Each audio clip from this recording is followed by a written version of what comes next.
परभनी और बीड़ मामले पर मुख्यमंत्री फडणवीस ने शुक्रवार को विधानसभा में जवाब दिया। हालांकि विपक्ष मुख्यमंत्री के जवाब से असंतुष्ट नजर आए। महाविकास आघाड़ी ने मुख्यमंत्री पर सदन के अंदर झूठ बोलने और दोनों मामलों में आरोपियों को बचाने का आरोप लगाया। पोलीस त्या ठिकाणी कोमिंग ऑपरेशन करते हैं, जबरदस्तीनं मोडतोड करते आहे, तोडफोड करते आहे, जबरीनं मारते आहे, परंतु त्याची सुद्धा पाठराखण त्या ठिकाणी करण्यात आली। त्या ठिकाणी जो पोलीस निरीक्षक अशोक घोरबांड आहे त्याची पार्श्वभूमी काय हे त्यांनी बघितली नाही।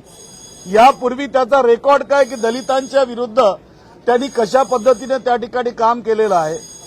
त्याला सस्पेंड करण्याचं त्यांनी सांगितलं पण टर्मिनेट केलं नाही, त्याला वाचवलं आहे। आणि अशा पद्धतीनं या ठिकाणी पोलिसांना वाचवण्याचं आणि ज्यांनी संविधानाच्या शिल्पाची मोडतोड केली त्याला वाचवण्याचा प्रयत्न माननीय मुख्यमंत्र्यांनी केला, त्याचा मी या ठिकाणी निषेध करतो। मला प्रश्न एवढाच विचारायचा आहे की सूर्यवंशीने स्वतःला मारून घेतलं की काय?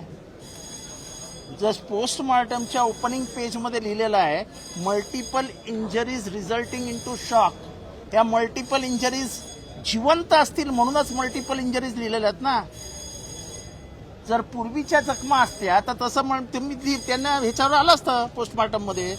पोस्टमॉर्टम रिपोर्ट माझ्याकडे आहे, मी आपल्याला प्रिंट आउट पाठवतो बाहेर। मल्टिपल इंजरीज लिहिलेल्या आहेत। या मल्टिपल इंजरीज झाल्या कुठे?